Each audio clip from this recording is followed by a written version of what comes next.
Hi friend, इस video में हम CCL प्रोडक्ट के बारे में डिटेल डिस्कशन करेंगे। उसका बिजनेस मॉडल, Q3 FY26 का रिजल्ट, उसका कॉन कॉल, उसका guidance, everything will be discuss in this video, so stay tuned. पहले इसका बिजनेस मॉडल के बारे में जान लेते हैं। CCL प्रोडक्ट एक कॉफ़ी पाउडर बनाने वाली एक कंपनी है। मेनली इसका जो रेवेन्यू आते हैं, ये आते हैं आपका कॉफ़ी पाउडर बनाने से। ये कॉफ़ी का B2B में भी आपका बिजनेस करते हैं, उसके साथ B2C में भी ये बिजनेस करते हैं। B2C में ये कॉन्टिनेंटल ब्रांड के नाम पर अपना बिजनेस या फिर धंधा चलाते हैं।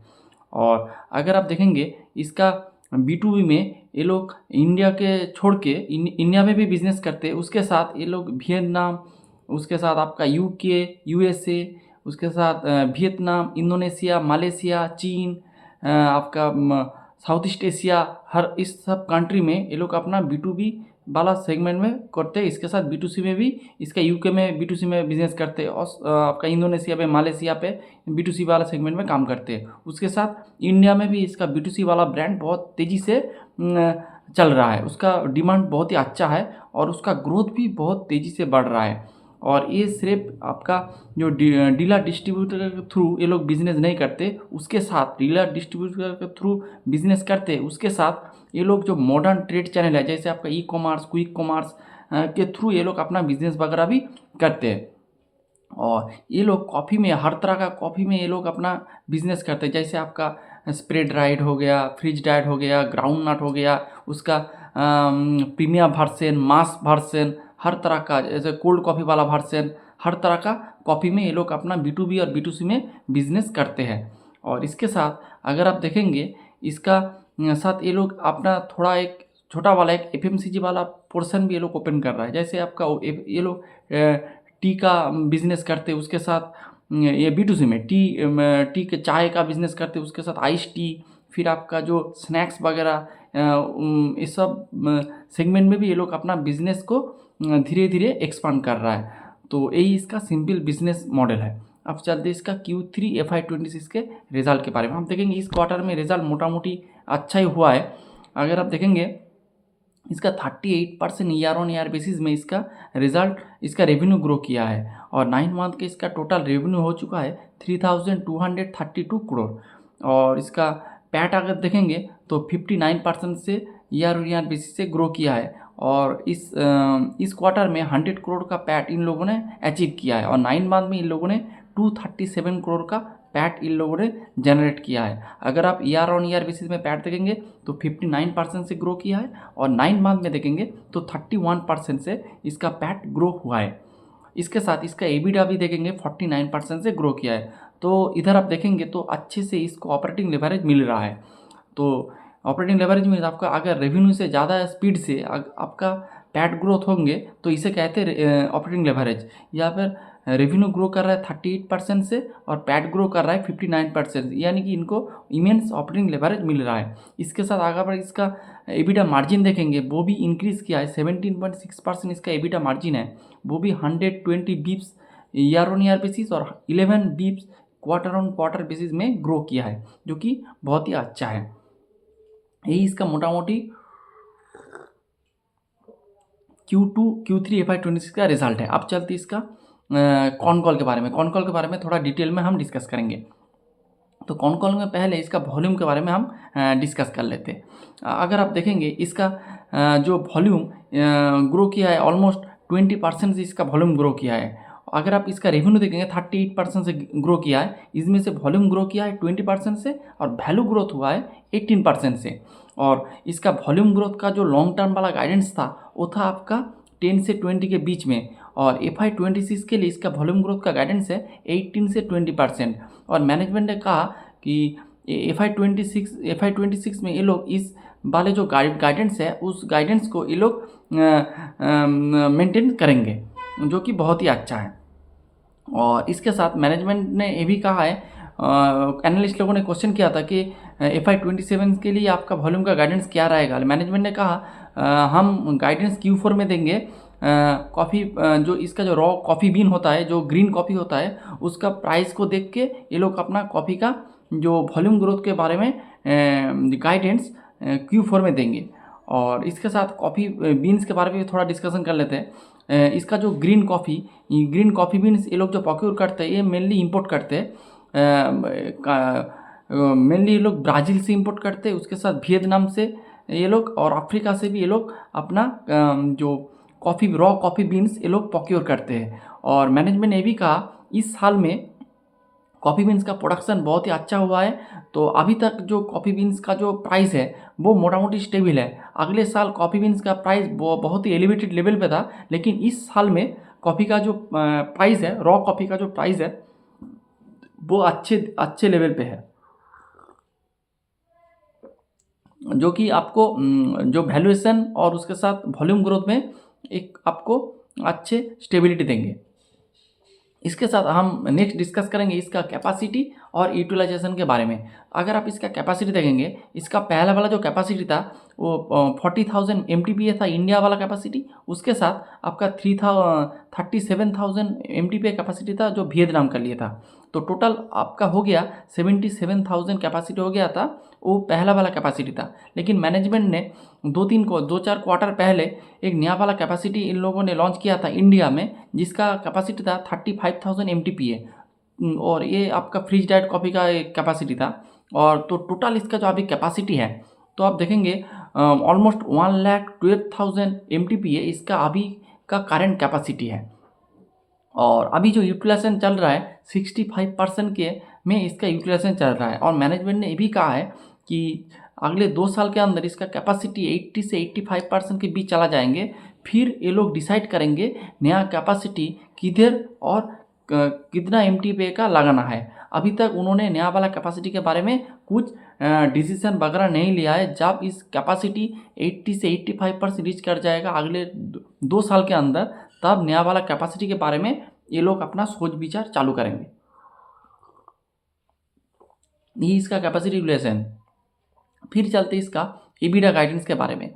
तो अभी तक इसका जो EBITDA गाइडेंस चल रहा है वो बहुत ही अच्छा चल रहा है। और मैनेजमेंट का जो पहला वाला जो EBITDA गाइडेंस था, जो अगले क्वार्टर में मैनेजमेंट ने दिया था, वो दिया था आपका 15 से 20% EBITDA ग्रोथ का गाइडेंस दिया था। लेकिन इस क्वार्टर में अच्छे नंबर होने के वजह से मैनेजमेंट ने EBITDA गाइडेंस को अपवर्ड कर दिया है, रिवाइज कर दिया है इसको EBITDA गाइडेंस को। अभी इसका EBITDA गाइडेंस है 25% प्लस इसका FY 26 के लिए EBITDA गाइडेंस है, जो कि मेरे हिसाब से बहुत ही अच्छा है। अगर कोई भी बिजनेस आपका जो गाइडेंस है उसको ऊपर के दिशा में लेके जाए, तो वो बिजनेस के लिए बहुत ही अच्छा होता है। ये हो गया आपका EBITDA गाइडेंस के बारे में। फिर चलते इसका EBITDA पर केजी। जैसे आपका जो वॉल्यूम के साथ आपको एक अंदाज़ा मिलता है कि बिजनेस किन दिशा में रन करेगा, उसके साथ आपका EBITDA पर केजी नंबर से आपको वैल्यू ग्रोथ के बारे में एक अंदाज़ा मिल जाते हैं। अगर आप देखेंगे 1 साल पहले इसका जो EBITDA पर केजी का नंबर था वो था ऑलमोस्ट 120 के बीच में था। लेकिन अभी Q3 में इसके EBITDA पर केजी का नंबर है ऑलमोस्ट 140 रुपीज़ पर केजी इसका EBITDA पर केजी का नंबर है। तो मैनेजमेंट ने कहा ये नंबर भी धीरे धीरे ऊपर की दिशा में जाएगा। और इसके साथ अगर कॉफ़ी का प्राइस जैसे गिर गया है इस साल में अगले साल के कंपेयर में, लेकिन आपका EBITDA पर केजी का नंबर नहीं घटेगा। मैनेजमेंट ने ये आश्वास दिया है, जो कि बहुत ही अच्छा है। कुछ एनालिस्ट लोगों का एक क्वेरी था कि जब कॉफ़ी का प्राइस घट जाते तब आपका EBITDA पर केजी का नंबर भी घट जाएगा। लेकिन मैनेजमेंट ने कहा कॉफ़ी उसको बिजनेस में इस तरह का प्रॉब्लम नहीं होता है। इस तरह का प्रॉब्लम आपको स्टील इंडस्ट्री में और कुछ जो इंडस्ट्री में ये आपको देखने मिलेगा। फिर चलते इसका तो EBITDA पर केजी का नंबर 140 के रेंज में रहेगा, जो कि बहुत ही अच्छा है। और फिर चलते इसका डेट रिडक्शन जानने के बारे में।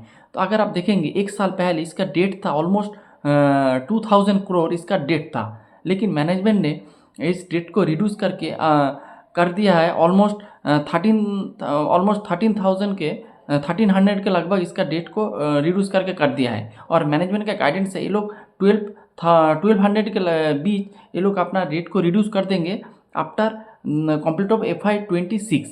तो अभी उसका करेंट डेट है 1300 के लगभग, और ये लोग आफ्टर FY 26 ये लोग इसको और भी रिड्यूस करके कर देंगे 12,000 के रेंज में, जो कि बहुत ही अच्छा है। मैनेजमेंट की इसके साथ ये भी कहा जब कोई भी कंपनी का जब कैपेसिटी बढ़ता है, आप देखेंगे